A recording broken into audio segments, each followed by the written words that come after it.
قاد الكرواتي لوكا مودريتش فريقه ريال مدريد للانتصار بنتيجة 1-0 ضد إشبيليا خلال مواجهته الفريقين مساء أمس الأحد ضمن منافسات الجولة 26.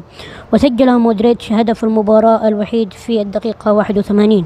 بهذا يرتفع رصيد ريال مدريد إلى 65 نقطة، ويتجمد رصيد إشبيليا عند 24 نقطة في المركز 25. بدأت المباراة